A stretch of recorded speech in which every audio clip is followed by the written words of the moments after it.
C'est bon, ça va? Ça va. Donc, nous allons directement rentrer dans le vif du sujet. Du coup, je vais vraiment demander à tout le monde d'être très très attentif, de suivre, parce que le Seigneur veut nous parler avec tous. Amen, amen. Donc, on va passer avec les témoignages, l'instant témoignage du talk show. Amen. Voilà. C'est ici, il y a les histoires et puis on est édifié. Ça commence maintenant. Amen. Donc, on va commencer avec Coach MC. Bon, encouragez Coach MC un peu.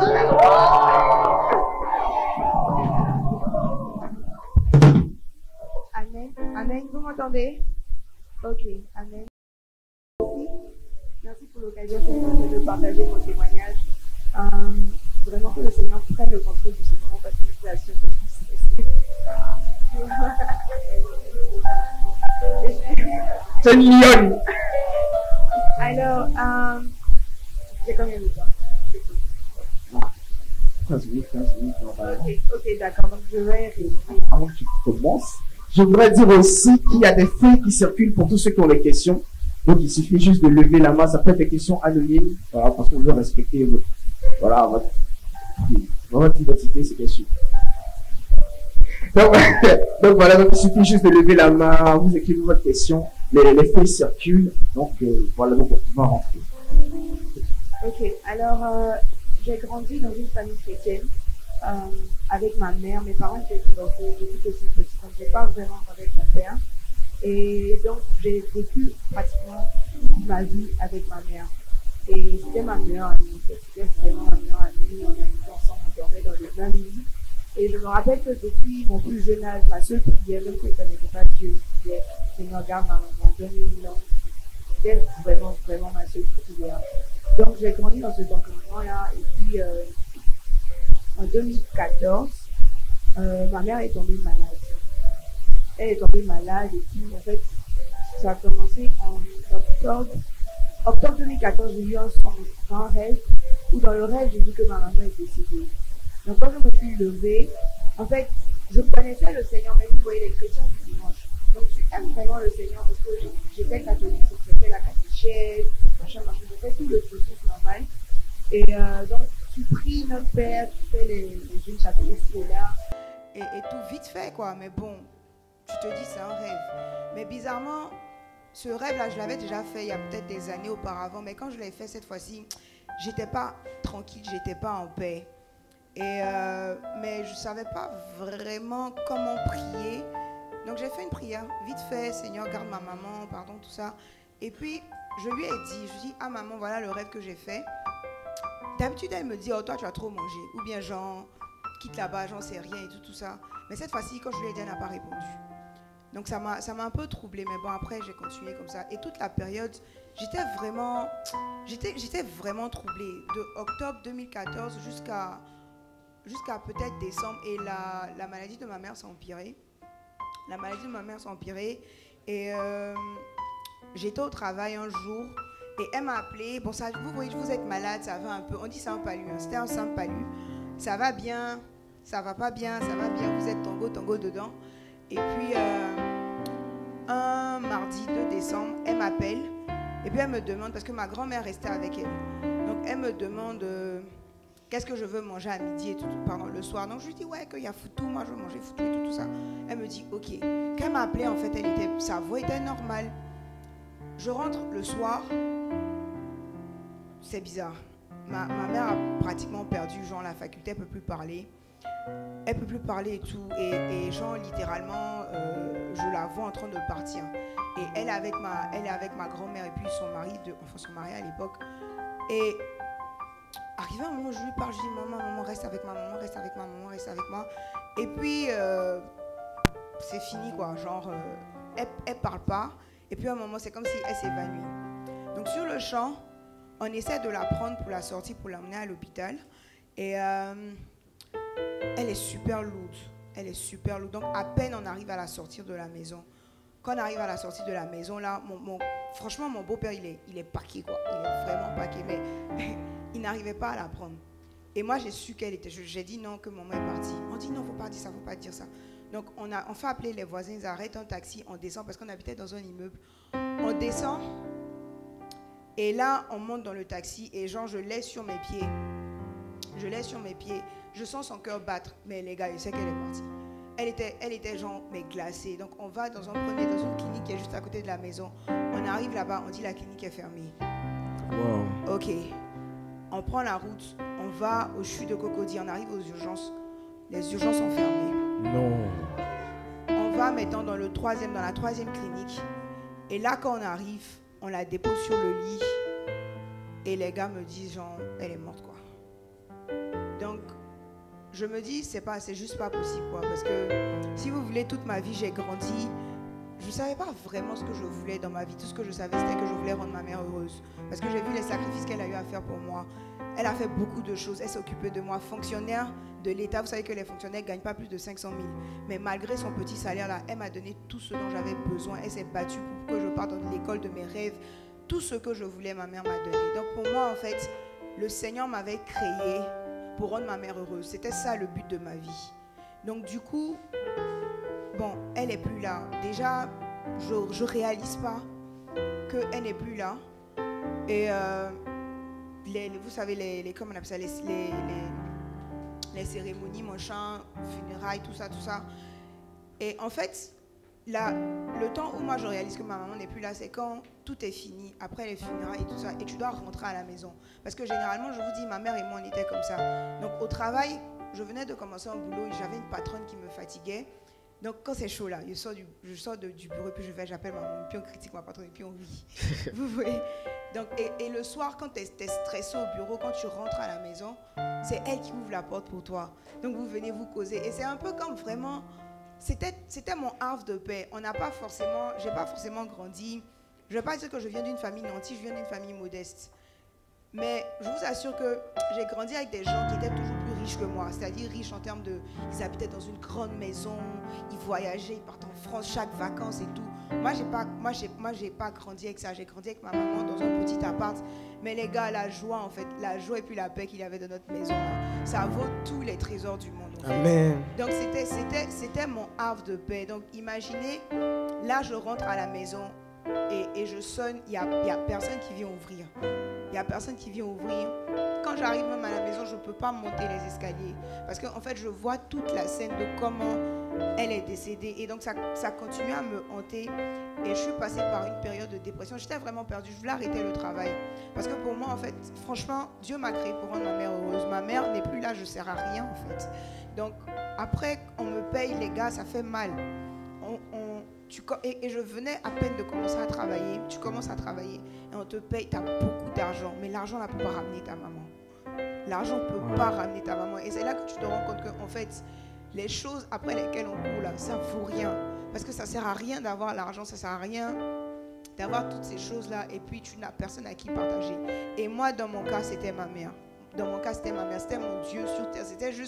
C'était ma motivation, en fait. Vous parlez d'une joie, c'est ma mère.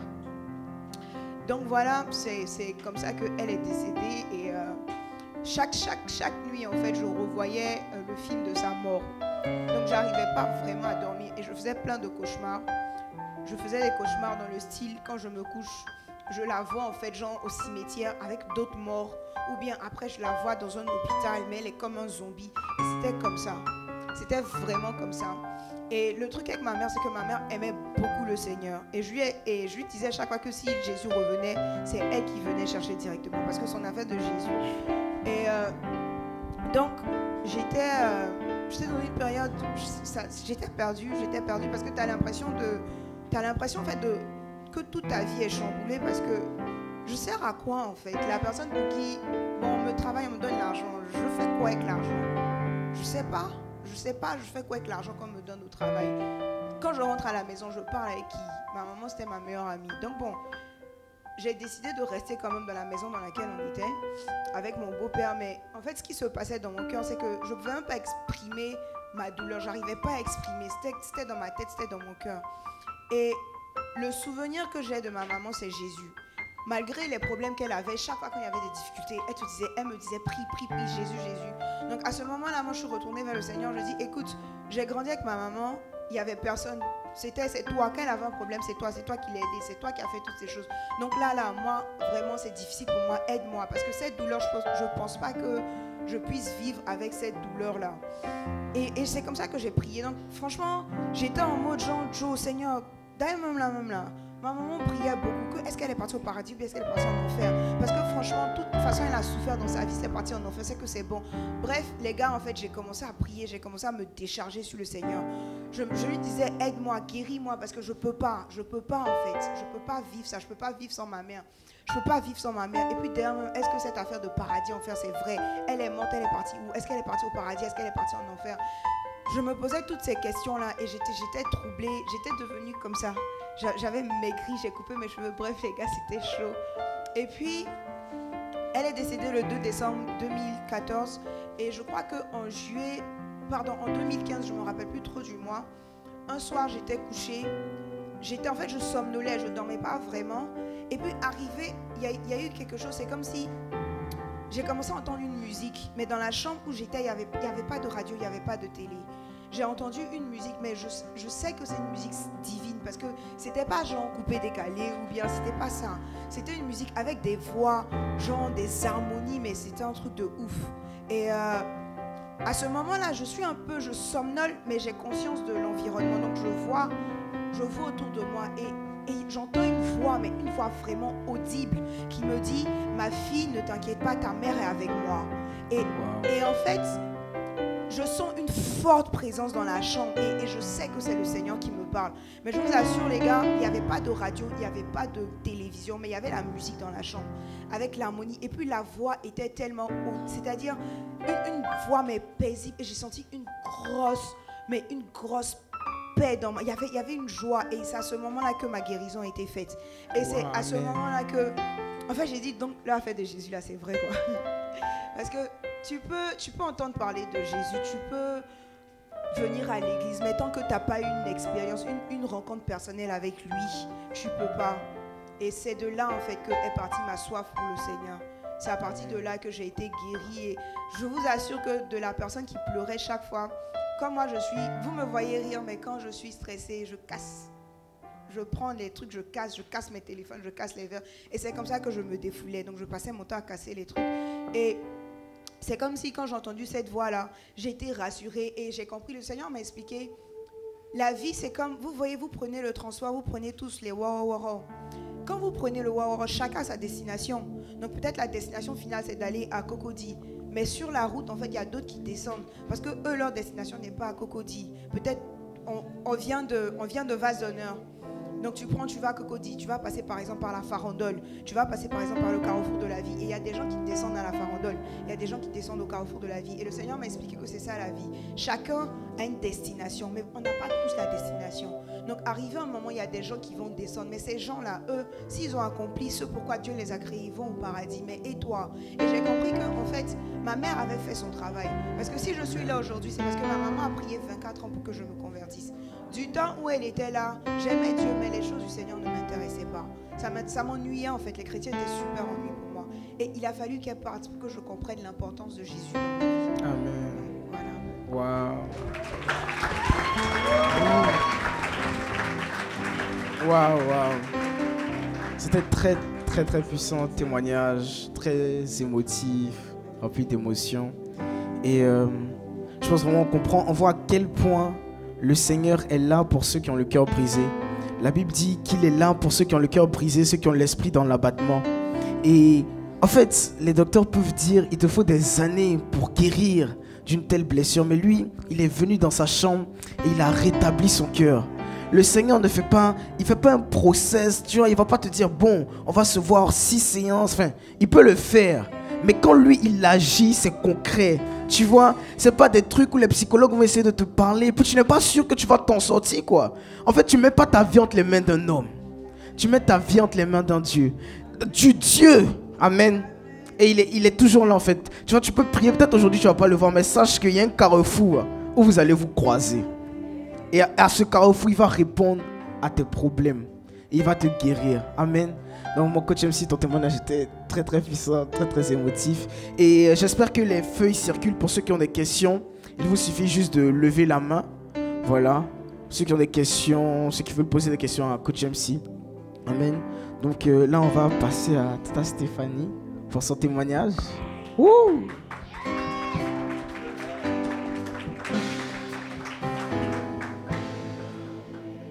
Ok, alors que le nom du Seigneur soit béni. Amen. Je serai peut-être un petit peu longue, je ne sais pas. Mais tout va dépendre du Saint-Esprit. Amen. Et je crois que chacun de nous ici aura une part de ce que le Seigneur voudra lui donner au travers de mon témoignage. Amen.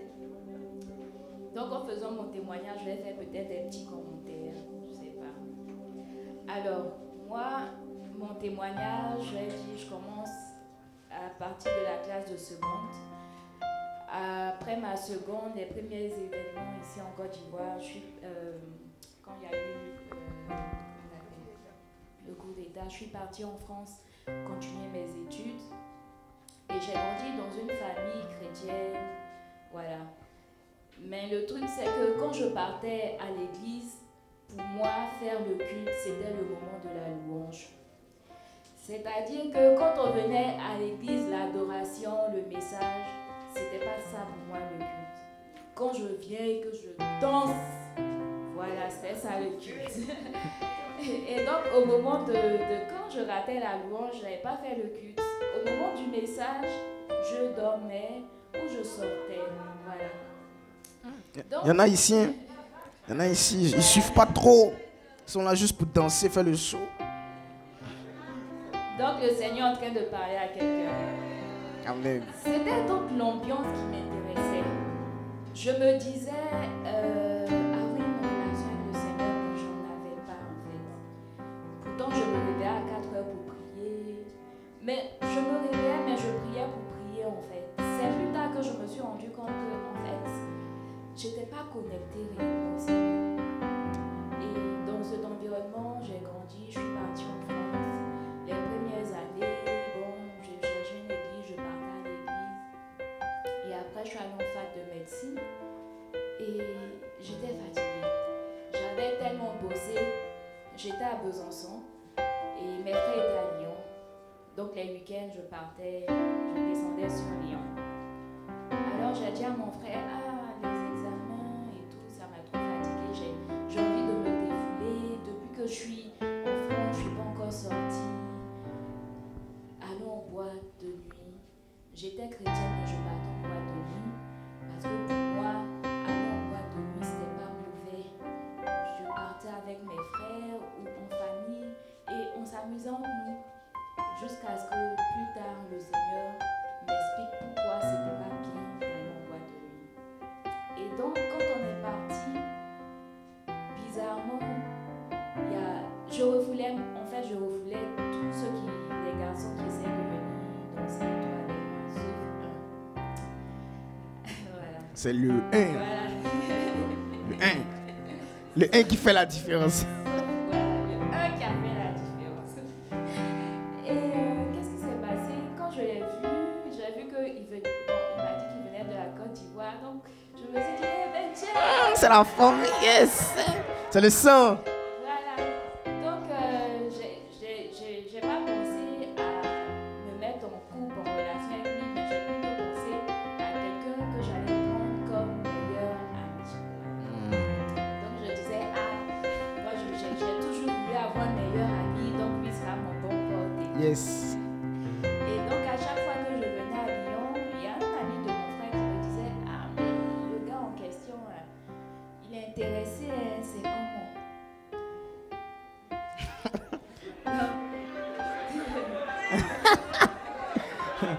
MC dit les choses de l'amour. Voilà, les choses de l'amour, comme on dit. Ça arrive.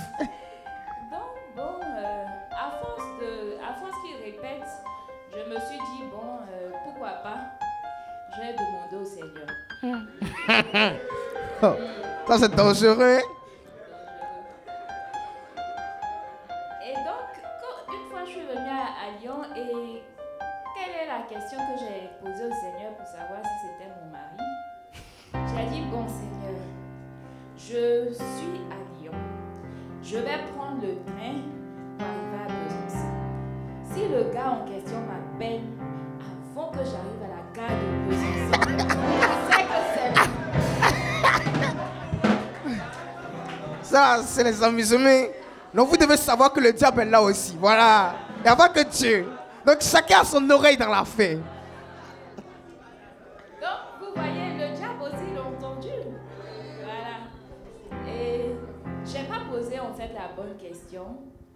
Les questions sur les valeurs de la personne. Le pasteur Mohamed avait eu à faire un enseignement, mais c'est plus tard que j'ai entendu tout ça et que je me suis rendu compte que ce n'était pas la bonne question qu'il fallait poser au Seigneur. C'était une question charnelle que j'avais posée au Seigneur. Et donc, bien entendu, on peut imaginer la suite. Il m'a appelé. Ah.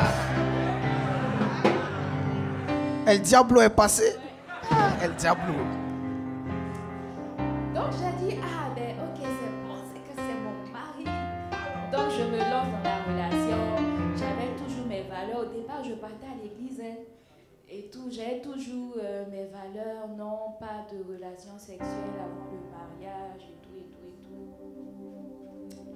Et après, je partais plus trop à l'église. Ça diminue. Il organisait des soirées et il me disait, ben tiens, viens à la caisse, gère la caisse. Et quand on s'est dit, il me fait confiance, c'est que c'est mon mari. J'ai rencontré ses frères, sa famille et tout. Donc, maintenant même les études, j'ai mis ça de côté. Non. Un temps, il me disait, mais tu fais quoi tout au long des études et tout, viens rester avec moi et tout, on fait des soirées. Donc, j'ai dit, ok, je m'étais inscrite juste pour la forme, mais finalement, j'habitais avec lui à Lyon, je suis venue sur Lyon et tout. Ah, donc tu partais pas au cours? Je partais plus au cours. Vous voyez comment c'est mauvais?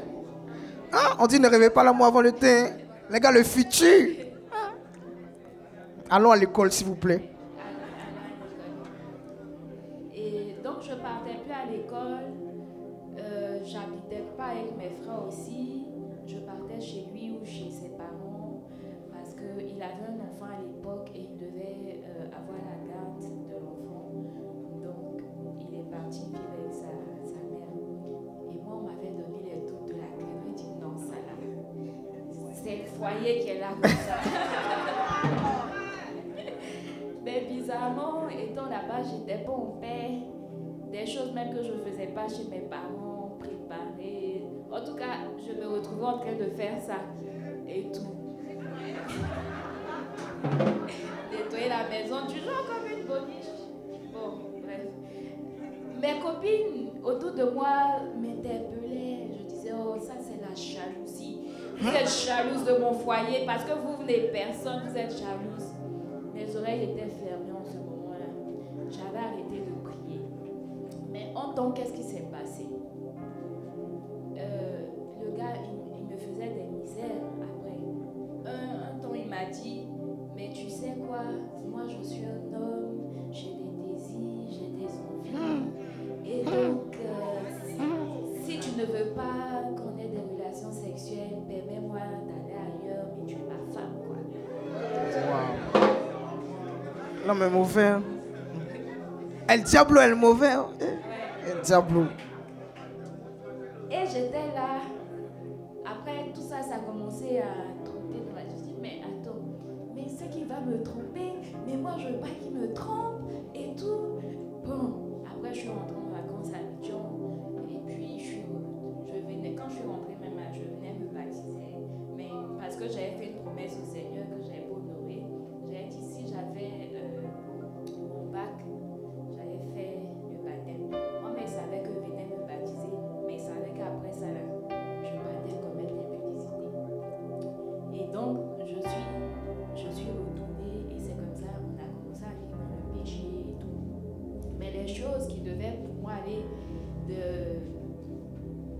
de mal en comment on dit, dans le bon sens, on commençait à dégringoler. Le gars maintenant il ne me respectait plus. Je pouvais être là, il emmenait des filles On se balade, il dit que tu es ma cousine. On disait, en tout cas, plein de choses. Mon compte en banque, j'étais même en interdiction bancaire. 2 fois au moins en interdiction bancaire. Mes parents m'ont aidé à lever l'interdiction. Après ça encore, l'argent de mon loyer, quand mes parents voyaient l'argent de mon loyer, je lui donnais tout. Il dit, mais tu sais, on doit faire des soirées. Mais je vous assure que même 5 francs, le gars, il m'a jamais donné. Je n'ai jamais vu un cadeau, même qui m'a dit, tiens ma chérie. Non, au contraire, il prenait mon argent pour voyager, pour aller en Guadeloupe derrière une autre. Et le truc, c'est que ça, quand il avait des bobos de cœur avec la fille, ça, moi, il venait parler. Non. Et aujourd'hui, ça me fait rire, on en parle, parce que le Seigneur m'a guéri. Mais des années en arrière, je n'aurais pas pu lui parler de tout ça. Amen. Alors, si le Seigneur permet que tu entendes ça, peut-être qu'il y a une personne ici qui vit cette situation ou qui risque de vivre cette situation. Donc, le Seigneur te dit, écoute bien. Amen. Amen. Voilà. Et donc, ça a été comme ça. Et un jour, j'en avais tellement marre, j'ai commencé à pleurer et tout. Et je lui ai dit, mais attends, qu'est-ce que tu m'as fait? Parce que à côté aussi, les gens me disaient, oh, il t'a attaché, je dis tout ça, je disais, oh, vous montez là et tout. Mais un jour, je disais ça comme ça, même pas parce que j'étais sûre qu'il avait fait ça. Je disais, mais qu'est-ce que tu m'as fait? Moi, en temps normal, on ne peut pas me faire ça. Mais qu'est-ce qui s'est passé? Et tout, tu as mis un truc parce qu'il s'est préparé dans la nourriture. Il me dit non. Il m'a dit, je t'ai soufflé une goutte au visage. Non. Qu'il a dit ça, je me suis rappelé effectivement de ce jour-là. Moi, je ne croyais pas, je ne savais pas qu'il faisait ça. Mais vous voyez, je ne priais plus. Si tu ne pries pas, Tu es aveuglé. qui va te protéger? Et Je ne partais plus à l'église. Le 31, il y avait même un 31. Le 31 où je l'ai rencontré, je ne suis pas allée à l'église. Je suis restée à causer sur tchatch avec quelqu'un, je ne sais pas, jusqu'à oh là là. du culte est passé. Amen. Prenons notre Jésus au sérieux. Amen. Prenons notre Jésus au sérieux. Amen. Et donc, je me suis rappelé de ce jour. Je dis, ok, donc c'est que tout le monde va s'attacher ici à lui. Quoi? Hein? C'était des choses. Hey, pour auxquelles- ton poutin. Ouais. C'était des choses auxquelles je n'avais jamais pensé. C'est pour ça qu'aujourd'hui, je ne juge personne. Parce que tu ne sais pas ce qui peut emmener une personne à commettre tel acte négatif. Moi, j'étais du genre à juger même les personnes qui faisaient ce genre de trucs. Et je suis venue en vacances à Abidjan. Et j'ai profité, il y avait une nounou de ma soeur qui partait pour un praticien. Voilà. Je me suis dit, bon, affaire de Dieu, là, c'est bon. En tout cas, ça, j'ai toujours su que Jésus était plus fort que tous les marabouts. Ça, j'ai toujours été convaincue de ça. Mais je disais que Dieu est trop long. Et je sais que beaucoup ici pensent la même chose. Jésus est trop long. Il fait sa patience à moi, il ne peut pas supporter. Comme ça, il veut jouer là. Moi, il allait voir. Jésus, je t'aime, mais tu es trop long. Il a fait des trucs chap. Wow. Amen. Voilà. Et je suis venue à Abidjan, j'ai commencé à chercher, je suis allée chez un tradipraticien. Il y avait des trucs, il faut te laver, il faut faire ci, il faut faire ça. Rien. Je ne me suis pas arrêtée là. Je suis allée de marabout en marabout. Et quand c'est comme ça, tu commences à avoir des amitiés qui ne sont pas de Dieu. Tu attires, voilà ce vers quoi tu vas. Les bonnes amitiés, là, tu les laisses. Tu te sens plus à l'aise avec Mauvais entourage. Voilà. Maintenant, j'ai commencé à avoir des copines qui étaient aussi dans ce genre de trucs. Voilà. Qui allaient chez les marabouts. J'ai risqué. Hein. J'ai commencé J'ai risqué. j'ai voyagé. J'avais une amie sénégalaise. Quand je suis arrivée dans son pays, je l'appelais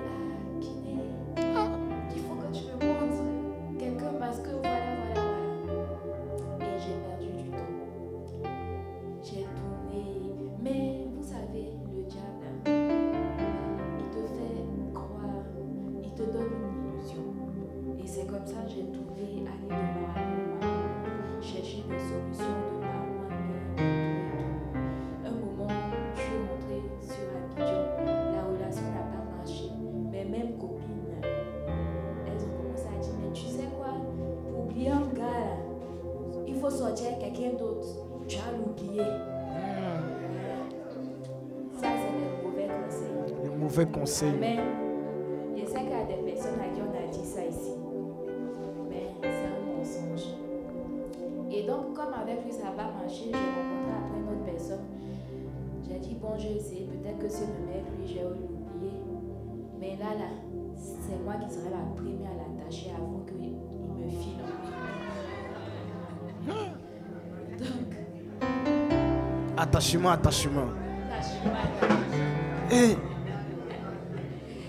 Et tout ce que même les marabouts me donnaient, c'était des choses qui encourageaient l'impudicité, à mettre dans des parties intimes pour sortir.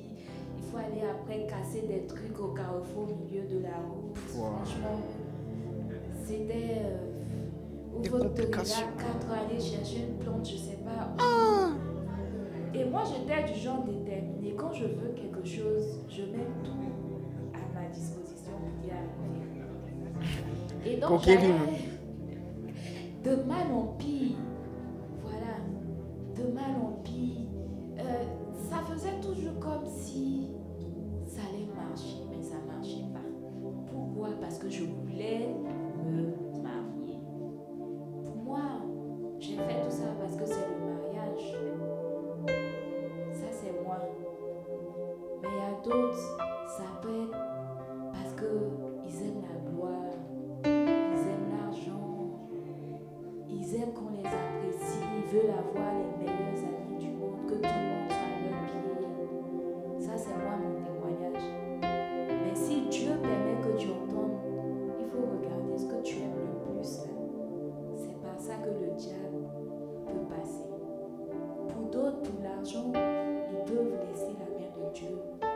Pour d'autres, pour l'argent, aujourd'hui, il y a des jeunes comme vous qui recrutent dans des loges, qui viennent te proposer de rentrer dans des loges et tu auras beaucoup d'argent et où tu auras tel ou tel truc.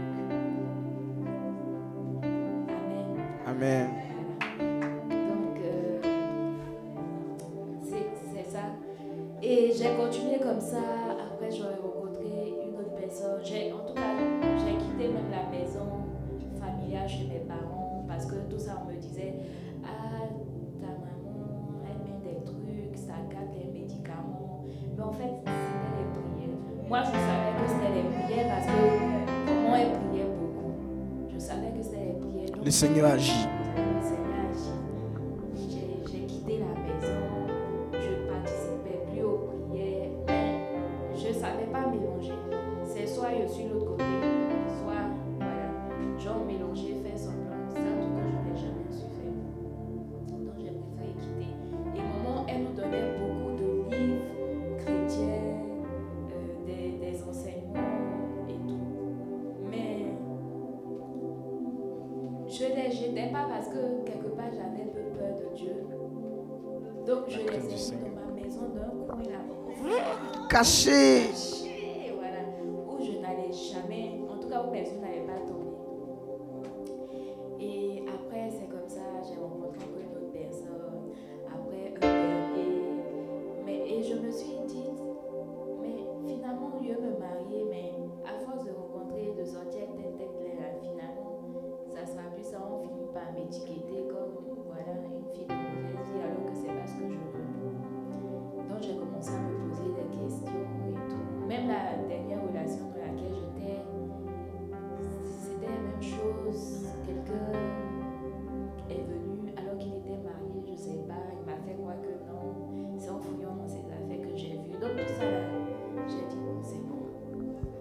Seigneur, c'est bon. Et j'ai commencé à pleurer, à dire au Seigneur, mais tu me veux quoi? Je dis que je te veux plus, non. Mais c'est à cause de toi que mes trucs là, ça ne marche pas. Faut me laisser. Il dit, ou bien c'est bâtard qui est plus là. Faut... Non. Prends ton bâtard.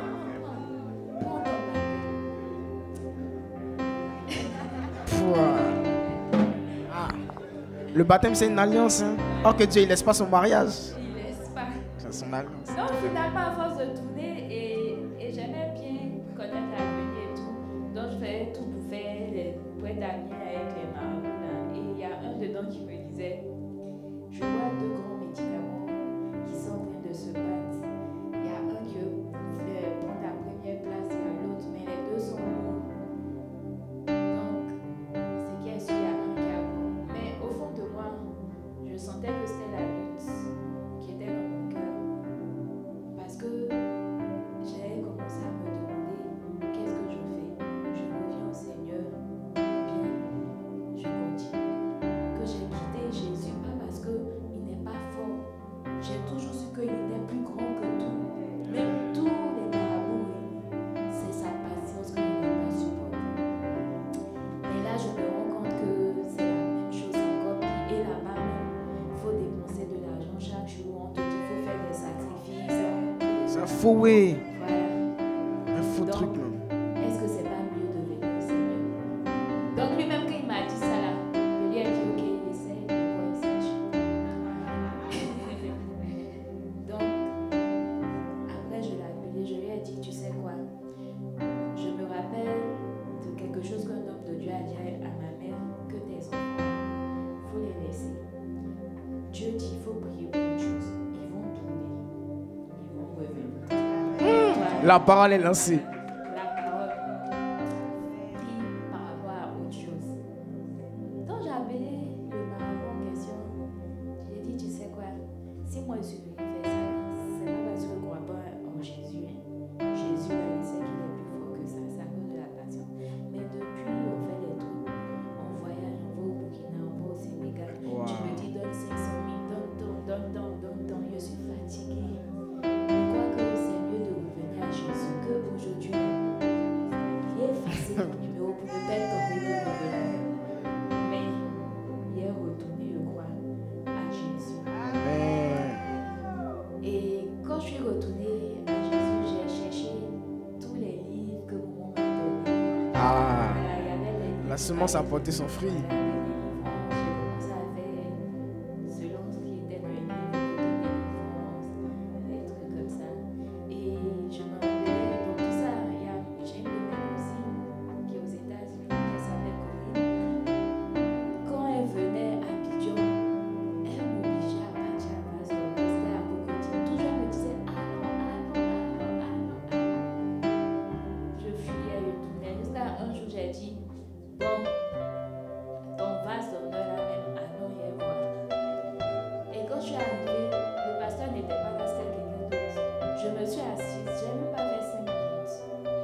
J'ai pas fait 5 minutes. Vous savez, dans la présence du Seigneur, il y a toujours quelque chose qui se passe. Amen. Tu peux te dire que tu ne sens rien, tu ne tombes pas, tu ne trembles pas. Mais personne ne peut venir dans la présence du Seigneur ou partir tel qu'il est. Amen. Mais quand je suis partie, je sais que quelque chose s'est passé. J'ai pas fait, je vous assure, j'ai pas fait 5 minutes. Je vois juste le temps d'une chanson. Et puis je me suis levée derrière 5 minutes. Je dis, tu es contente, je m'en vais. Et puis je suis partie. Quand je suis partie, j'ai continué, je me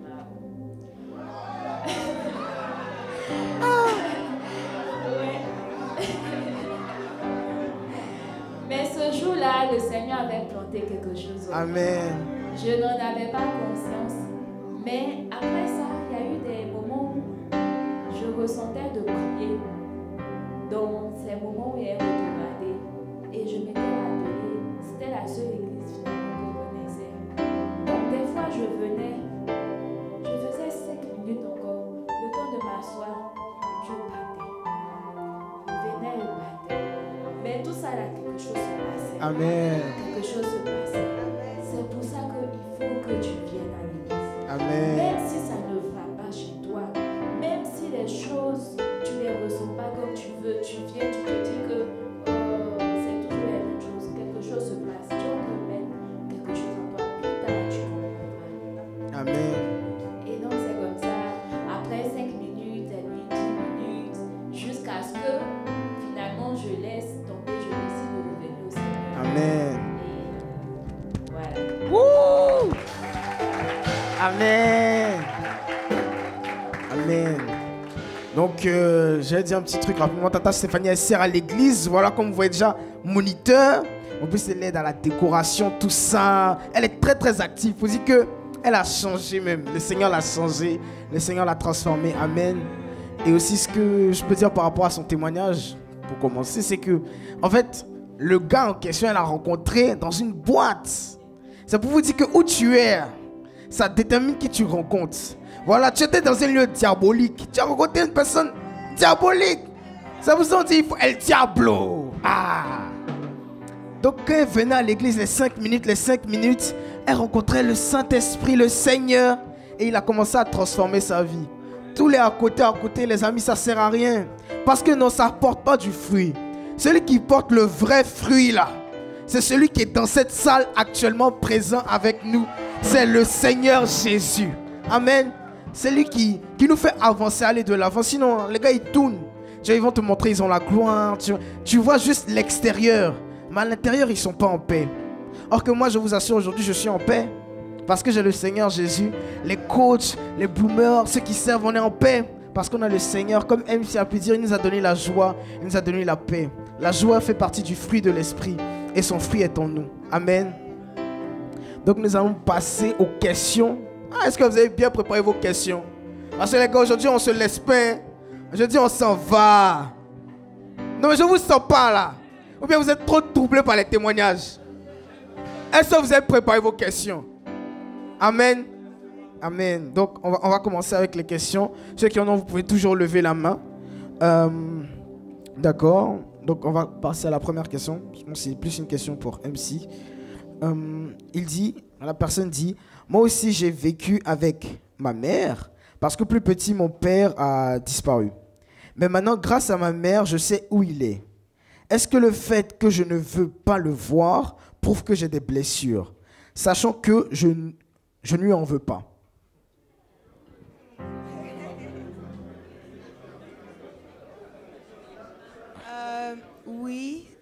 Oui. En fait, la réponse est oui, il a des blessures. Parce que si tu ne lui en veux pas, pourquoi tu ne cherches pas à aller le rencontrer? C'est aussi simple que ça. La vie est un choix. C'est ce que je vais te dire. La vie est un choix. Ton père a pu partir pour des raisons. Tu ne sais pas ces raisons-là. Et la grâce que tu as, c'est qu'il est toujours en vie. Donc, c'est une opportunité, en fait, pour toi de chercher à comprendre les choses. Parce que je t'assure que pour l'instant, tu penses que le fait que ton père n'est pas là, n'a pas été avec toi ou qu'il est parti et que tu ne lui en veux pas, ça n'a pas eu des conséquences sur toi. Mais je t'assure que dans quelques années, tu vas t'en rendre compte. J'ai eu un peu la même histoire, puisque je n'ai pas grandi avec mon père. Franchement, ma maman m'aimait pour mes parents, pour mes deux parents, quoi. Donc, je n'ai pas senti l'absence. Mais en grandissant dans mes relations avec les hommes, on sent le manque de père, en fait. Dans mon caractère, on sent qu'elle a grandi, elle n'a pas eu cette autorité-là. Et arrivé à un moment, je me suis dit, écoute, ton père est rentré.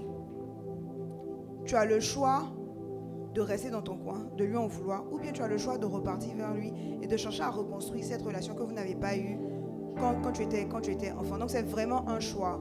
Mais tu vois, la Bible dit ne déplace pas les bornes que le Seigneur t'a données. Et ton père, c'est une borne.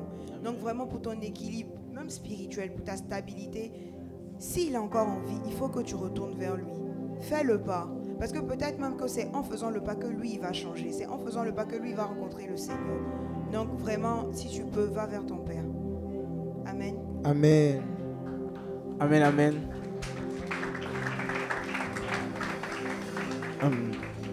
La Bible dit que Dieu est le meilleur des pères.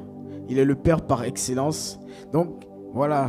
Il y en a, ils n'ont pas de père. Leur père est parti. Donc, le Seigneur est là pour eux. Et le Seigneur, il est là pour nous tous. Mais si toi, tu as la chance de pouvoir rencontrer ton père, tu as la grâce, il faut que tu le fasses. Parce qu'il y a de nombreuses personnes aujourd'hui, elles regrettent. Parce qu'elles sont tristes. Parce que leur père n'est juste plus là du tout. Toi, il est là. Et c'est important, il a certainement des choses à t'apporter. Parce que si Dieu t'a fait entrer dans ce monde par lui, c'est qu'il y a une raison. Donc si tu as la chance, si tu as la grâce, parce que Dieu te donne l'opportunité. Et je pense que si tu as posé cette question, c'est pour qu'on puisse te dire cette réponse. Que le Seigneur puisse te dire cette réponse. Va le voir, va parler avec lui. C'est une grâce que tu as, qu'on n'a pas tous. Amen. Amen. Donc nous allons passer à la deuxième question. la personne dit, j'aimerais savoir comment faire pour enlever un esprit, enfin la pensée qui dit que Dieu ne s'intéresse pas à moi et que ma vie n'a aucun sens parce que même si je n'ai pas de manque, j'ai cette impression-là d'avoir un vide. Tata Stéphanie, tu peux répondre aussi. La question que je vais poser à la personne, c'est est-ce que tu t'es créé toi-même? Aïe aïe. Est-ce que, genre, tu étais là et puis tu as réfléchi, genre, je nais et puis tu es né? Si la réponse est non, c'est qu'il y a quelqu'un qui a pensé à toi. Donc, tu n'es pas inutile. Amen. La raison pour laquelle tu te sens comme ça, c'est parce que tu n'as pas le Saint-Esprit. Le vide, il y a un vide en toi et ce vide-là veut dire que tu dois te rapprocher du Seigneur. C'est quand tu vas te rapprocher du Seigneur parce que en fait, tu vas chez Mercedes, tu vas chez le concessionnaire et puis tu achètes une voiture. Tu vois, tu achètes la voiture, tu ne sais pas comment rouler la voiture. Tu demandes au concessionnaire, ah, mais bon, ta voiture, tu as fait là, comment on fait pour rouler? Et puis ça peut m'envoyer, ou tu lui poses des questions, ou bien même tu prends le manuel d'utilisation et puis tu commences à lire. Ta vie appartient à Jésus. Si tu ne retournes pas vers Jésus pour qu'il te dise pourquoi il t'a créé, c'est normal que tu te sentes comme ça. Donc le vrai point, c'est que ce vide-là est occasionné par le manque du Saint-Esprit dans ta vie. Amen. Le manque de Jésus. Donc va dans les profondeurs, cherche le Seigneur. Quand il va se révéler à toi, vraiment, quand tu auras une intimité avec lui, tu vas voir qu'il va commencer à te parler, il va t'expliquer ton rôle dans ta famille, il va t'expliquer pourquoi tu es venu. Comme je te disais, moi je pensais que j'étais née pour rendre ma maman heureuse. C'était ma mission sur terre. Jusqu'à 24 ans, les gars, je vous dis, jusqu'à 24 ans, moi ma mission sur terre c'était de rendre ma maman heureuse. Ma maman est décédée, j'avais 24 ans. Donc à 24 ans, je me retrouve en train de me demander, mais je sers à quoi? Je fais quoi? J'étais perdue. J'étais perdue, je ne savais pas, je travaille pourquoi? L'argent qu'on me donne, je fais quoi? Je n'avais même pas pris le temps de réfléchir à moi-même ma vie. Est-ce que je veux me marier? Est-ce que je veux avoir des enfants? Est-ce que je ne savais pas? Et il a fallu que ma maman parte, que je m'asseye, que je retourne vers le Seigneur pour te demander, ben, en fait, tu m'as créé pourquoi même? Et c'est vraiment ce que tu dois faire. Donc, retourne voir ton Père. Amen. Amen. Amen, amen, amen, amen. Il faut que tu retournes voir le Seigneur. Il y a un verset qui dit tout a été fait pour le Seigneur, tout a été fait pour lui, par lui. Donc tu as été fait pour Dieu, tu as été fait par lui. Donc amen. Retourne vers lui en fait. Amen, amen. Stéphanie, tu veux rajouter quelque chose? Oui, oui. La question, donc je la reprends. La personne dit, elle aimerait savoir comment enlever cet esprit qui nous dit que Dieu ne s'intéresse pas à nous, que notre vie n'a aucun sens parce qu'elle n'a pas l'impression, voilà, d'être utile. Elle a ce manque-là, elle n'a pas l'impression de... Alors moi, ce que je vais rajouter, c'est que tu dois comprendre que Jésus t'aime. La Bible dit que Dieu a tant aimé le monde qu'il a donné son Fils afin que quiconque croit en lui ne périsse pas. Amen. Si Jésus est venu et mort, c'est également pour toi. Donc, tu dois croire en la parole de Dieu. Et tu dois accepter la parole de Dieu qui dit que Jésus t'aime. C'est tellement que tu as vécu des choses dans ton entourage qui te font croire que personne ne t'aime et tout. Mais même si personne ne t'aime, il y a une seule personne dont tu peux être sûr de l'amour. C'est Jésus. Amen. Et moi, ce que je vais te dire, c'est déjà de commencer à accepter que Jésus t'aime. Et la suite coulera. Amen, amen, amen, amen. Ah, on applaudit un peu quand même. Amen. Aussi, ce que j'aimerais dire à cette personne, c'est que tu dois savoir que toute chose est spirituelle. Toute chose est spirituelle. Tu vois, en vrai, toi-même de toi-même là, tu n'es pas triste d'être en vie, tu vois. Parce que comme on dit, si tu dois couper ta respiration tout de suite là, tu vas pas tenir. Parce que tu veux pas mourir ou quoi et tout. Donc au fond, tu veux rester en vie. Et si tu veux rester en vie, c'est que intérieurement, intrinsèquement, tu sais que tu as un but. Maintenant, l'esprit va te dire, mais tu sers à rien. Tu vois un peu la dépression, c'est pour te rendre triste en fait. Et la tristesse, ça ne vient pas de Dieu. Ça vient du diable, El Diablo. Tu vois, il va te rendre triste, tu ne pourras pas faire ce que tu dois faire sur la terre. Et tout, mon gars, on a le temps. Tu vois, nous, on est bien jeunes et tout. On a encore beaucoup de temps devant nous, tu vois, non?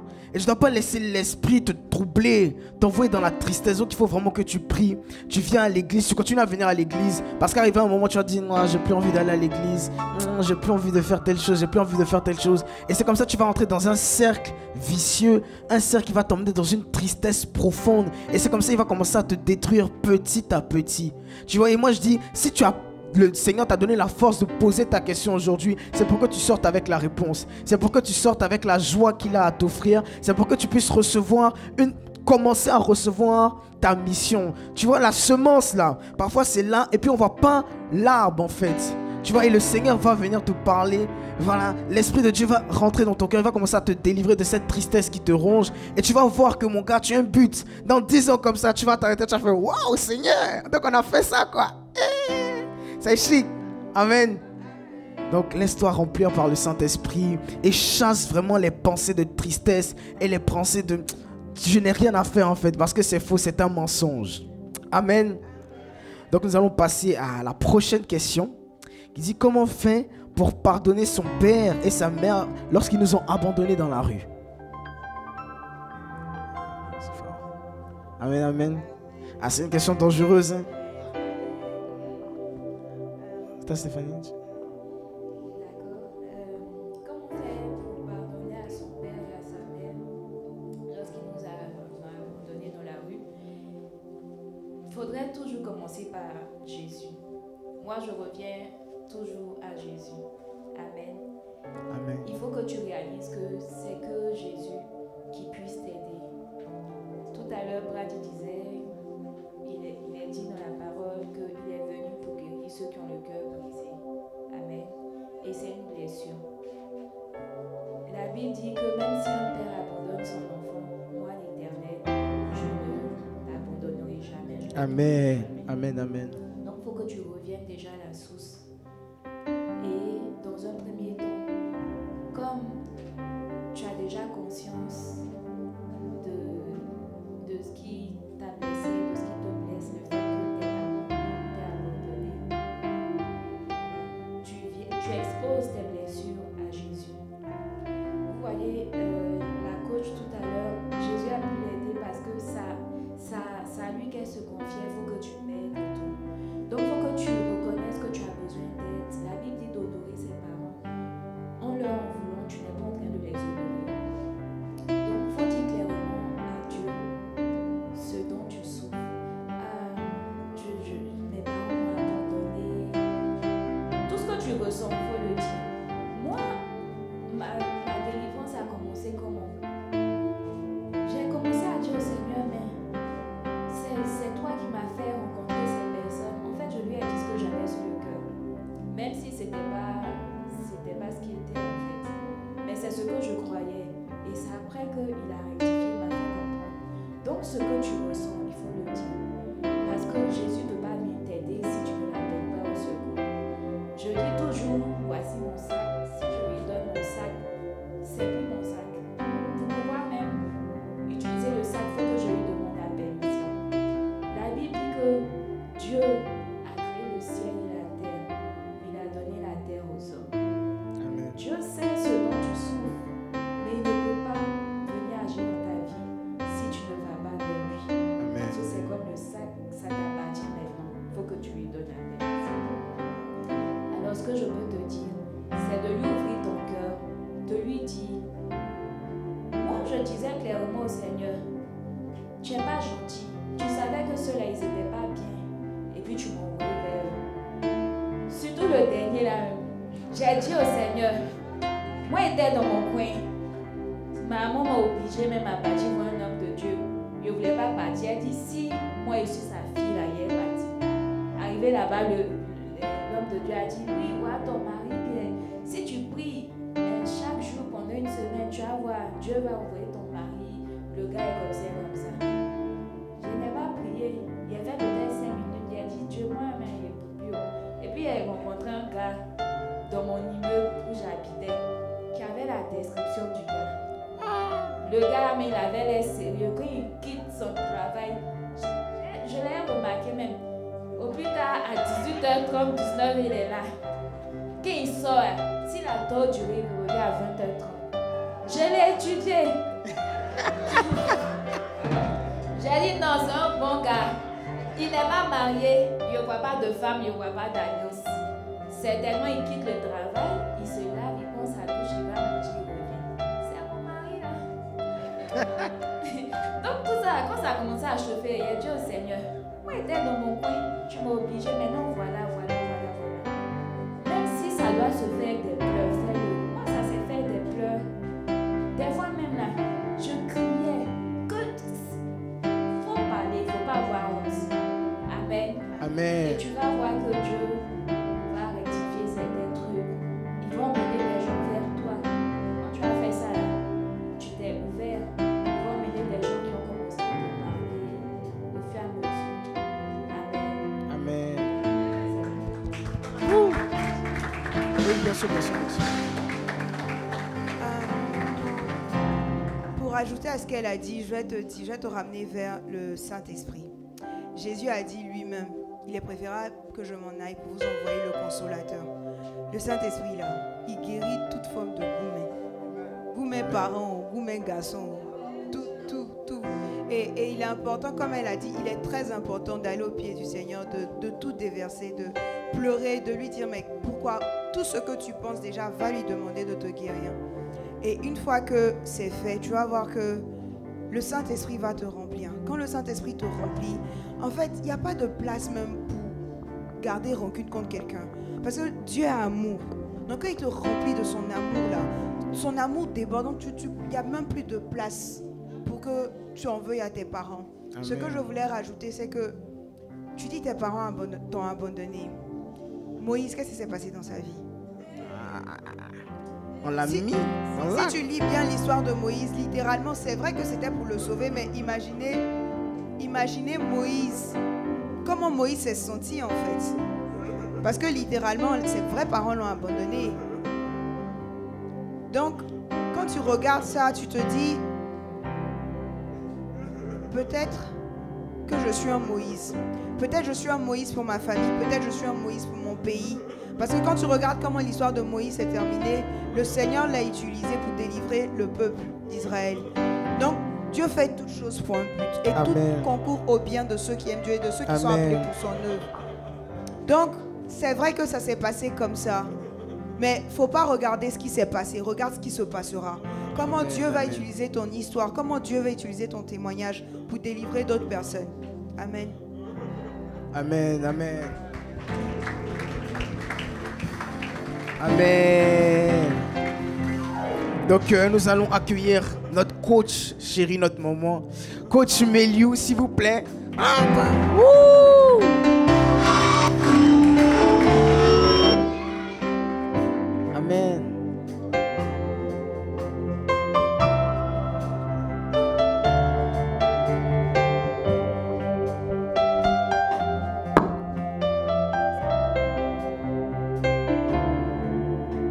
Alléluia. Alléluia. Dieu est en train de nous parler ce matin. Merci Saint-Esprit parce que tu es là au milieu de nous et que tu as une parole pour nous. Merci Père éternel parce que tu ne veux pas nous laisser tels que nous sommes, ô Jésus. Toi qui connais nos vies, qui connais non seulement le présent, le passé, mais aussi l'avenir. Tu es là ce matin et tu nous parles. Tu es là ce matin, tu nous guéris. Tu es là ce matin, tu nous remplis de toi et de ta présence. Nous avons tellement besoin de toi, Jésus. Tellement besoin de toi, Jésus. Glorifie ton nom encore et parle-nous. Amen. Amen. J'aimerais qu'on prenne nos Bibles ensemble. Nous allons confesser un passage. On va le lire d'une même voix. C'est le passage de Jérémie 29. C'est un verset qu'on connaît bien.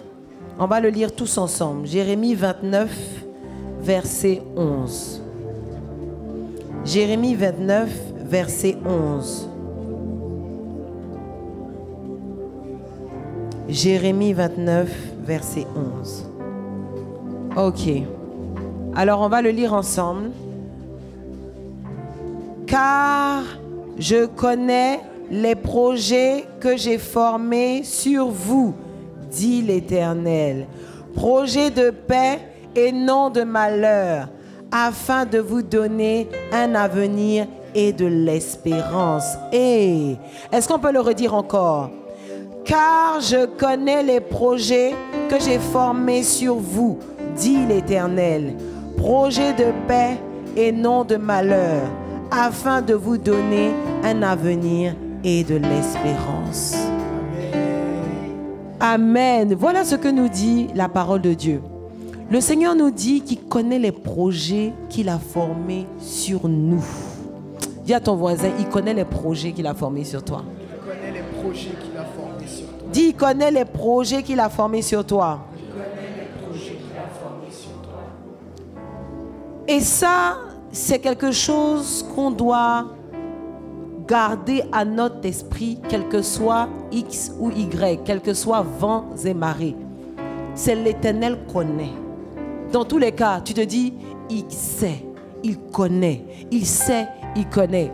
Il y a un film que j'aime beaucoup avec Jim Carrey où il se plaignait du Seigneur, il se plaignait tout le temps du Seigneur, et puis un jour le Seigneur lui a dit, bon, toi-même, il faut être Dieu. Ah! C'est elle a vu que c'est pas facile. C'est pas facile. C'est-à-dire que tu vois quelque chose qui veut arriver, tu veux essayer de contrecarrer, de dire à la personne non, mais il ne faut pas, quand il dit non là, c'est là mais la personne va dans un gravin plus gros même que le trou, elle devait tomber. Et puis tu essaies de rattraper, tu essaies, mais c'est pas évident. C'est pas évident. Vous savez, c'est pour ça que Dieu a fait quelque chose de particulier dans nos vies. Il nous a donné un cœur. Et ce cœur a comme un libre arbitre. Tout le monde sait ce que c'est le libre arbitre. Ça veut dire qu'en fait, tu es libre de choisir. Le Seigneur nous a pas fait... La Bible nous dit que, dans le psaume 8, que le Seigneur nous a fait de peu supérieurs aux anges. Parce que les anges, là, ils ont du pouvoir, ils sont là, ils sont puissants. Mais ils n'ont pas ce que nous, on a. Et la particularité qu'on a, c'est d'avoir un cœur qui est libre. En même temps, c'est-à-dire que Dieu n'a pas voulu qu'on vienne à lui comme des robots. C'est pour ça qu'il ne nous a pas fait anges. Pour dire que dès que tu nais là, Ziouba, je t'aime au roi, je t'adore Jésus, Ziouba, oh nous ta, oh Ziouba. Ça c'est un robot baoulé. Amen. Dieu ne nous a pas fait comme ça. Dieu ne nous a pas fait comme ça. Dieu nous a donné un cœur pour l'aimer. Mais ce cœur qu'il nous a donné pour l'aimer, un cœur qui est... C'est comme avoir de la mousse entre les mains. C'est tellement facile de le blesser. C'est tellement facile de le heurter. C'est tellement sensible. C'est pour ça que Dieu a dit, viens à moi. Il te dit, viens à moi. Moi-même qui ai fabriqué ton cœur là, qui sait les tenants et les aboutissants, il te dit, viens à moi. C'est difficile pour nous de pouvoir saisir la pensée de Dieu. Elle est trop immense pour nous. Même si Dieu ouvre notre intelligence, là, on est devenu fou. Vous savez, il y a des gens, des scientifiques, des fois, ils sont tellement intelligents qu'ils deviennent fous. Là. Tu sais que des fois, tu as une connaissance tellement grande que ça te rend fou. Dieu ne peut pas nous donner de savoir tout ce qui va se passer. La seule chose qu'il te dit, là, il dit qu'il connaît les projets qu'il a formés pour toi. Et il dit que ce sont des projets de quoi? Il dit, il veut vous donner de l'avenir et de l'espérance. Te donner de l'avenir et de l'espérance. Pas seulement de l'avenir, mais de l'avenir et de l'espérance. C'est-à-dire que l'avenir qui te donne, le futur qui te donne, dans ce futur-là, tu vois quelque chose d'encore de plus beau qui arrive demain. Mais... Vous savez, la vie que nous vivons aujourd'hui, et même celle que nous vivrons demain, c'est une rediffusion pour Dieu. C'est un film, c'est déjà passé. On connaît la fin du film. Maintenant, toi qui es l'acteur, là, tu te demandes, ah, le brave chef va gagner comment? Tout ce qu'il te dit, c'est que tu vas gagner. Amen.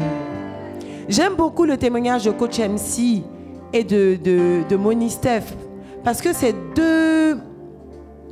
vraiment deux histoires différentes.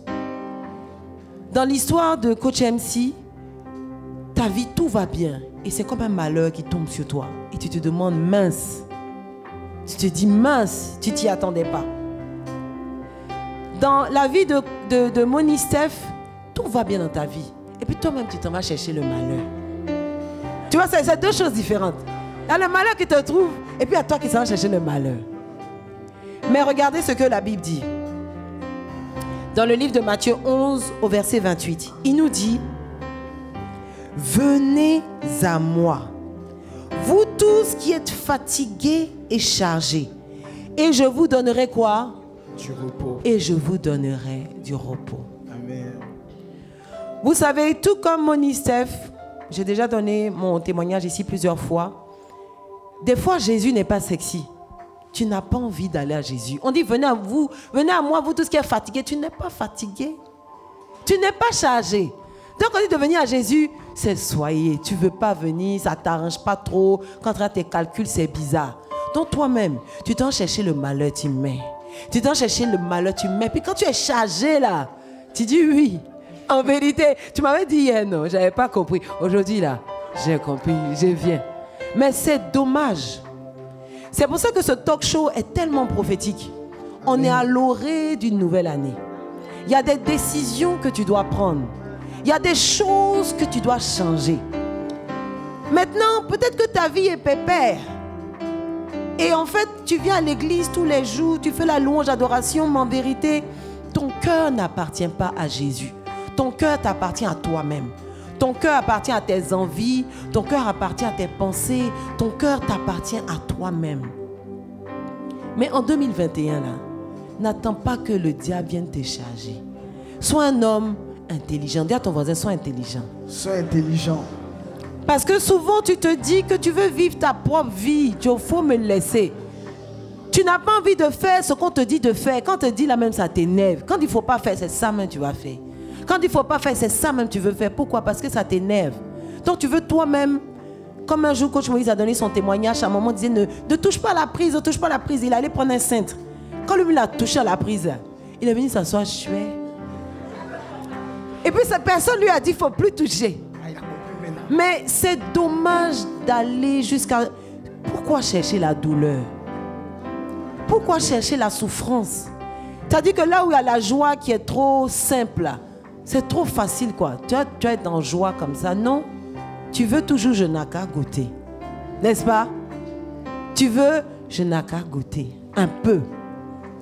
Mais Dieu qui te connaît, c'est vrai que le péché, il y a une certaine forme de plaisir dans le péché. Mais vous savez, le péché, là, c'est comme... Le péché, là, c'est comme...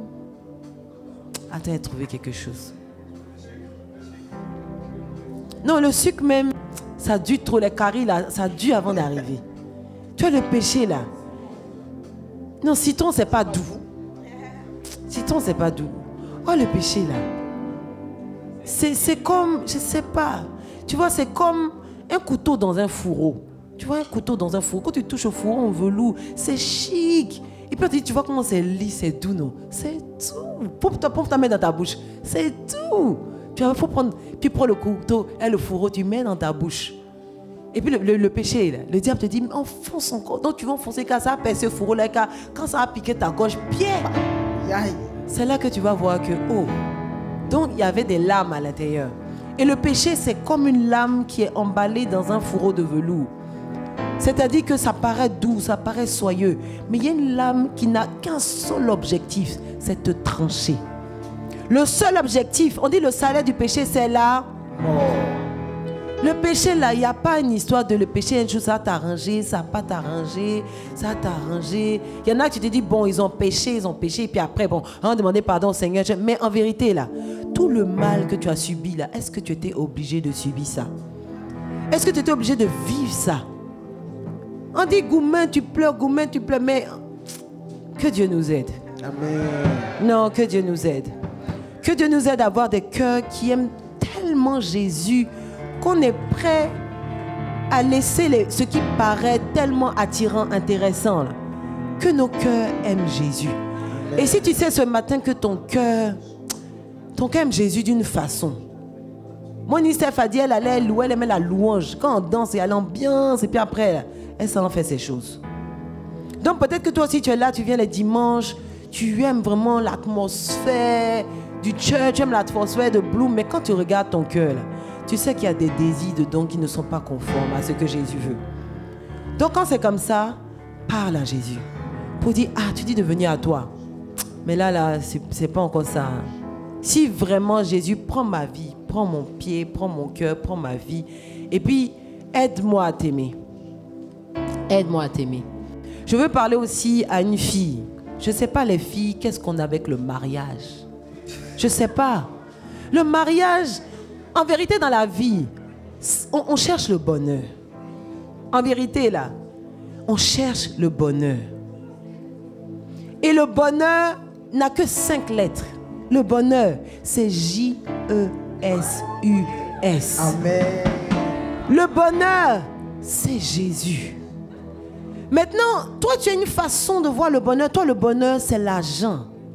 Oui, le bonheur pour toi, c'est l'argent.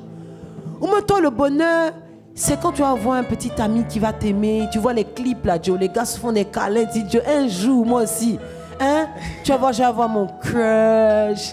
Il va me sourire. Toi, pour toi, c'est ça le bonheur.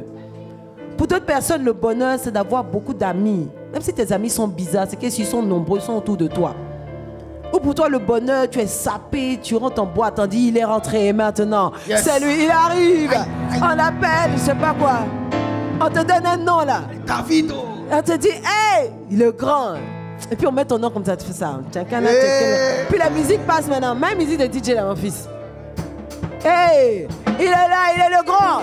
Le voilà, le plus fort, le bas. Et puis tu te lèves comme ça. Hey. Amen. Ça là, ça ne va pas au ciel. Amen. Non, c'est intéressant, hein, mais ça ne va pas au ciel. Ça ne va pas au ciel. Vous savez, il n'y a pas d'âge pour la mort. Tu as des enfants de 6 mois qui meurent. Tu as des gens de 14 ans qui meurent. Quand on voit nos vies là, on se projette dans 90 ans. Mais vous n'avez jamais vu d'amis de vos classements et des gars de vos écoles qui sont décédés. On ne souhaite pas la mort. Et ce que Christ veut nous donner, c'est la vie. Maintenant, comme tu ne sais pas de quoi demain est fait, vous savez, nous en Afrique, on n'a pas des vies qui sont simples.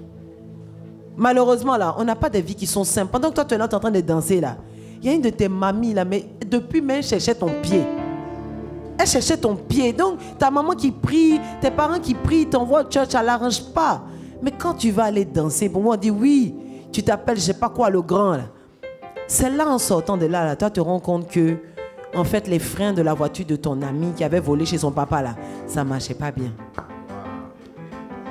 Si tu étais resté au church, cet épisode de ta vie, tu ne l'aurais pas connu. Hein. Cet épisode de ta vie, tu ne l'aurais pas connu. Mais je te parle vraiment de la part du Saint-Esprit. Amen. 2021 ne doit pas te voir tel que tu es aujourd'hui. Si déjà tu marches avec Christ, 2021 sera une autre dimension d'intimité. Amen. Mais si tu sais que tu es bizarre, change de vie. Change de vie. Amen. Change de vie. Change de vie. Si tu as perdu quelqu'un, coach MC, si dans ton cœur tu sais que tu es abattu, c'est vrai que souvent quand on parle à Christ, on a l'impression qu'il est loin, on a l'impression que c'est trop abstrait, on ne le voit pas.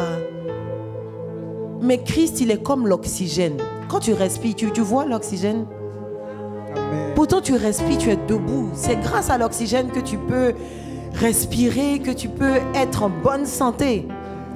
Et l'Esprit de Dieu en toi, l'Esprit de Dieu, l'atmosphère dans laquelle tu es, c'est comme l'oxygène. Même si tu ne vois pas l'oxygène, même si tu n'entends pas l'oxygène, l'oxygène là, il est là. Si tu sais que les fardeaux sont vraiment trop lourds pour ton cœur, tu as du mal à pardonner à ceux qui t'ont fait du mal. Tu as du mal même à aller de l'avant, à oublier le parent que tu avais perdu. Tu as du mal. Viens voir un coach. Quelquefois, tu as besoin juste qu'on prie pour toi. Tu as besoin d'être soutenu en prière. Tu n'es pas seul. Tu es dans une église où tu as des coachs qui peuvent t'accompagner, des coachs qui t'aiment, des frères qui sont là. Ne reste pas seul à souffrir, seul dans ton cœur, ton histoire. Ton histoire, personne ne la connaît. Toi, tu la connais. Mais comme tu sais que ça crée en toi de la souffrance, parce qu'on est venu à quelque chose ce matin, rencontre un coach. Et je veux parler à tous ceux qui ont posé des questions ce matin. Il y a une personne qui a posé une question en disant qu'elle avait été violée par son cousin et qu'elle le fréquente souvent et qu'elle a du mal. À la fin du culte, viens voir un coach. On va prier. Jésus, c'est le seul remède. Il n'y a aucun médicament, il n'y a aucun médecin. Il y a des choses qui peuvent essayer de te faire un peu t'évader, mais ça ne guérit pas. Le seul qui guérit, c'est celui qui a créé le cœur. Et c'est Jésus, c'est notre Père qui est dans les cieux. Donc à la fin du culte, viens voir un coach et on va en parler. D'accord? Tu vas te lever et nous allons prier.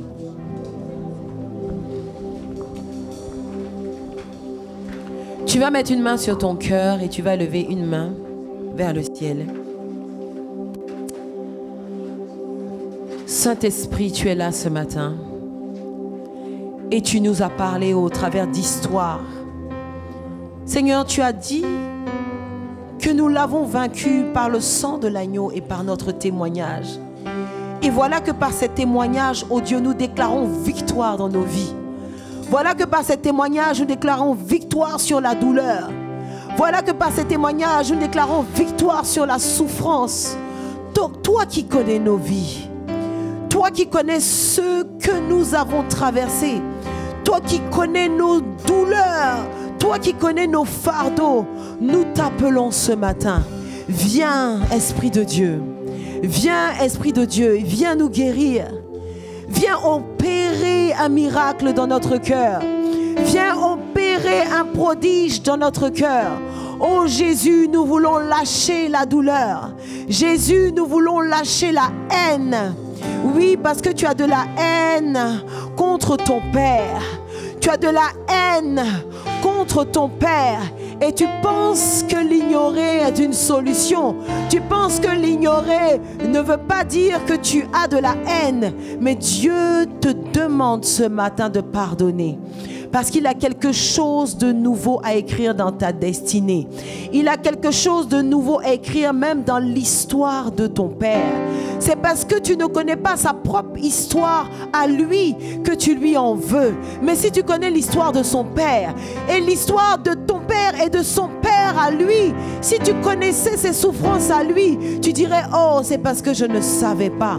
Mais vous savez, c'est pour ça que Christ veut nous délivrer de la souffrance. Parce que lorsque tu gardes un cœur qui souffre, toi aussi tu perpétues la souffrance. À ton tour, tu ne voudras pas le faire, mais tu vas faire souffrir quelqu'un d'autre. Voilà le témoignage qu'a donné Moni Steph. Elle a dit qu'elle avait été envoûtée par un homme et l'envoûtement avait créé en elle un fruit qui engendre encore l'envoûtement et qui demande à aller de marabout en marabout. Mais Dieu ne veut pas que tu perpétues la souffrance dans ta génération ni dans la vie de tes enfants. C'est pour ça que ce matin il veut te rendre libre afin que tu aies des enfants heureux, que tu aies une famille heureuse. Ne pense pas que ignorer celui qui t'a fait du mal va te permettre d'aller de l'avant dans ta vie. Non, c'est comme un boulet attaché à ton pied. Un boulet attaché à ton pied et ça va créer en toi une personne qui sera un instrument de souffrance pour une autre personne. Est-ce que tu veux être un instrument de souffrance pour une autre personne? Non. De la même façon que tu as souffert, tu ne veux pas que ton fils souffre, tu ne veux pas que ta sœur à côté de toi souffre, tu ne veux pas que ton ami souffre. Accepte la délivrance ce matin. La délivrance, Dieu ne vient pas te l'imposer, mais Dieu demande d'ouvrir ton cœur afin qu'il vienne opérer, afin qu'il vienne travailler. Ce matin, dis Saint-Esprit, je t'ouvre mon cœur. Donne-moi de pardonner. Je veux ressentir de l'amour pour mon Père. Je veux ressentir de l'amour et non pas de l'indifférence. Je veux ressentir de l'amour et non pas de la haine. Je veux ressentir de l'amour et non pas de la souffrance. Ce matin, Saint-Esprit, viens nous visiter. Ce matin, Saint-Esprit, viens nous visiter. Ce matin, Saint-Esprit, viens ôter le poids de notre cœur. Ce matin, Saint-Esprit, viens ôter la souffrance de nos âmes. Ce matin, Saint-Esprit, viens opérer dans nos vies et donne-nous de marcher avec toi. Donne-nous de marcher avec toi. Parce que lorsque nous avons l'impression qu'il nous manque un pied, Seigneur, tu es notre béquille. Lorsque nous avons l'impression qu'il nous manque quelque chose, un gros vide, Seigneur, c'est toi qui viens le combler. Seigneur, viens. Viens dans mon cœur. Viens dans mon cœur, je t'appelle. Viens dans mon cœur, je t'appelle. Et tu vas ressentir comme des larmes qui vont couler sur ton visage. Parce que Dieu te délivre ce matin. Il te délivre ce matin. Il te délivre ce matin. Ne résiste pas. Il veut faire quelque chose de nouveau. 2021 est une année nouvelle pour toi. Quelque chose doit commencer. Quelque chose de nouveau doit commencer. Quelque chose de nouveau doit s'écrire. Il y a des choses que tu recherches dans ton secret. Il y a des rêves que tu veux accomplir, mais que tu ne pourras pas atteindre parce que tu as cette souffrance dans ton cœur. Laisse le Père agir en toi. Laisse le Père agir en toi. Laisse le Père agir en toi. Re akaba broche kebaya randa. Ele kabaya la kere de beya randa keyoda. E akaya ye kobabaya. Rande ke atayo do aye. Ele kabaya nda. E akaba brode kebeya. Merci Seigneur Jésus parce que nous te recevons. Merci parce que ce matin, nous sommes libres en toi, délivrés en toi, soulagés par toi. Ah Père, ah Jésus, ah Jésus, ah Jésus, ah Jésus, ah Jésus, ah Jésus, ah Jésus. Quelque chose de nouveau, quelque chose de nouveau, quelque chose de nouveau, quelque chose de nouveau. Quelque chose de nouveau.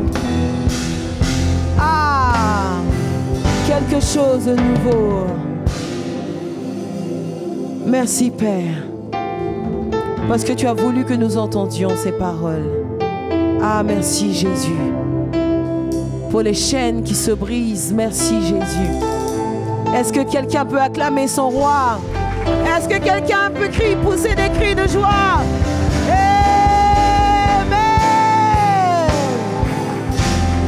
Alléluia, Amen. Amen, Amen, Amen. Merci Seigneur Jésus. 2021 ne doit pas te voir tel que tu es. Dis 2021 ne doit pas me voir tel que je suis. Une autre dimension de consécration. Une autre dimension d'intimité. Alléluia. Amen. Pouvons nous rasseoir dans la présence du Seigneur.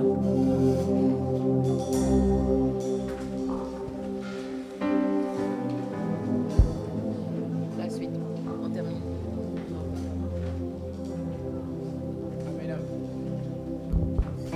Amen, amen. Nous remercions le Seigneur pour ce culte puissant. Nous remercions le Seigneur pour les guérisons qu'il a commencé, pour le cadeau merveilleux qu'il nous fait en cette fin d'année. Parce que c'est un cadeau merveilleux. Le meilleur cadeau qu'on puisse avoir, c'est Jésus. Et Jésus est un package. Et un des éléments du package, c'est la guérison intérieure. Et aujourd'hui, il nous a donné un élément du package encore une fois. Donc nous le remercions pour ce merveilleux cadeau. Amen. Donc voilà, donc je vais dire merci à nos panélistes. Merci d'avoir été présents. Merci d'avoir été des canaux, des instruments du Seigneur pour nous bénir. Donc merci. Amen. Woo!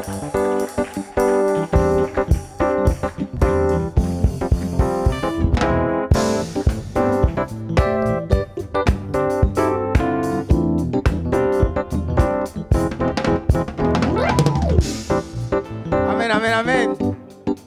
Yeah. Donc voilà, donc avant de continuer, nous allons passer au Bloom News. Voilà, parce que nous avons des nouvelles très très intéressantes pour cette fin d'année. Et amen, amen. Donc voilà. Donc la première news, c'est que dimanche prochain, nous avons Deep and Bloom. Amen. Voilà. Donc cette année vraiment, cette fin d'année, on a beaucoup de cadeaux. Voilà, si tu ne sais pas c'est quoi Deep and Bloom, c'est un moment qu'on passe en privé avec le pasteur Mohamed. C'est vraiment un moment très très spécial. Ou bien les gars, voilà, on est puissamment bénis. La dernière fois on a des tickets pour Dena Moana, tu vois. Donc il y a toujours des cadeaux très très très intéressants. Donc dimanche prochain tu dois être là, Deep and Bloom. Voilà, on sera puissamment bénis. C'est un autre cadeau que le Seigneur nous fait pour cette fin d'année. Amen. Il y a aussi la soirée highlight. Ah, tu vas manquer ça. Tu vois, nous on n'est pas dans les faux coups, tu vois. On ne cherche pas aller en boîte de nuit. Tu vois, aujourd'hui tu as compris que tu ne dois pas aller en boîte de nuit. Là-bas on fait les rencontres bizarres. Nous les soirées highlight, tu vois, tu seras avec les bloomers, on va bien manger, on va passer un moment dans la sainteté de la sainteté. Amen, amen. Donc la soirée highlight c'est le 29.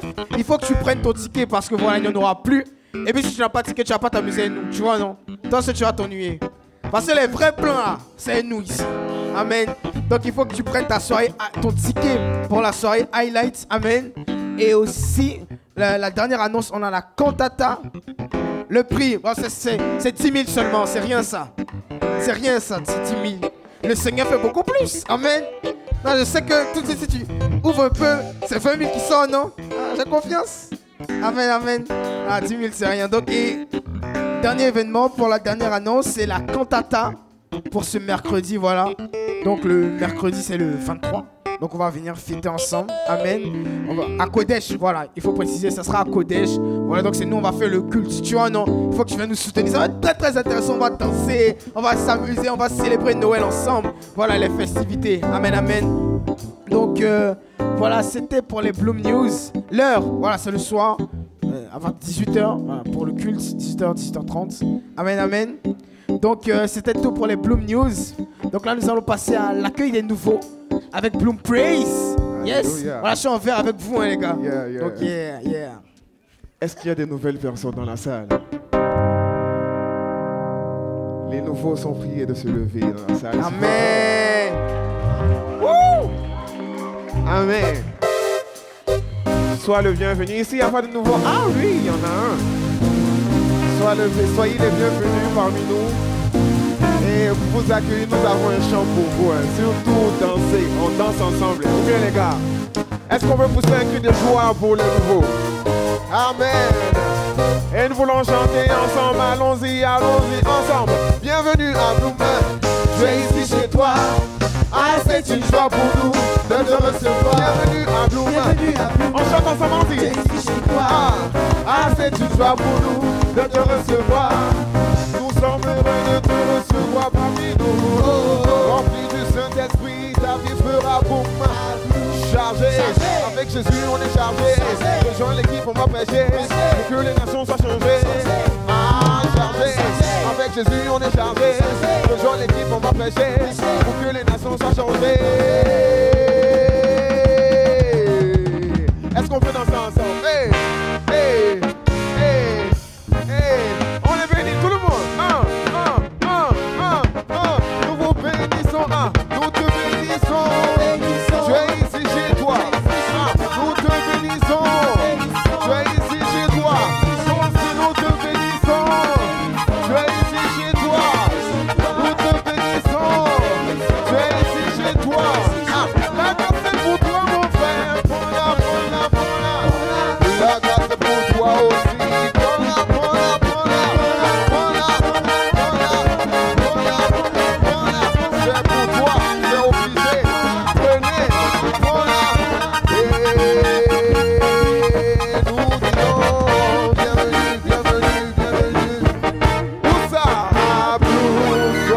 Bienvenue à Bloom. Amen. Donc voilà, c'est un plaisir pour nous de vous recevoir aujourd'hui à Bloom.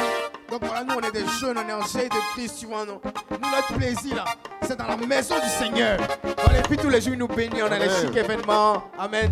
On a les cultes, les talk shows, on a les Deep and Bloom, on a les rendez-vous spéciaux. Amen, amen. Donc, on a plein de programmes pour toi, pour vous tous. Et pour que vous en sachiez un peu plus, voilà, on a un petit cocktail. On va discuter avec vous, tu vois, on va manger, on va se mettre bien, tu vois. Donc, je vais vous demander, sous vos ovations, à vous les bloomers, de suivre notre sœur qui va vous escorter à notre petit cocktail.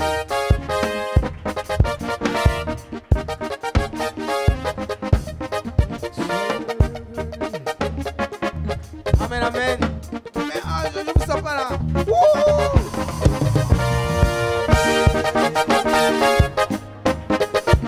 Amen, amen. Donc voilà, notre culte, notre talk show tire à sa fin. Et nous sommes vraiment reconnaissants pour ce culte spécial, pour ce moment, pour cette bénédiction que le Seigneur nous a donnée ce matin. Donc nous allons prier pour recommander encore nos cœurs à la fin de la journée, parce qu'on doit rentrer à la maison, et prier pour dire merci à Dieu aussi pour ce culte. Nous sommes à la prière de fin, donc prions pour dire merci à Dieu pour tout ce qu'il a permis aujourd'hui et pour qu'il nous garde pour la suite. Amen. Merci Seigneur parce que tu nous as permis d'être là aujourd'hui. Merci pour ce merveilleux cadeau que tu nous as donné. Merci pour les cœurs qui sont restaurés.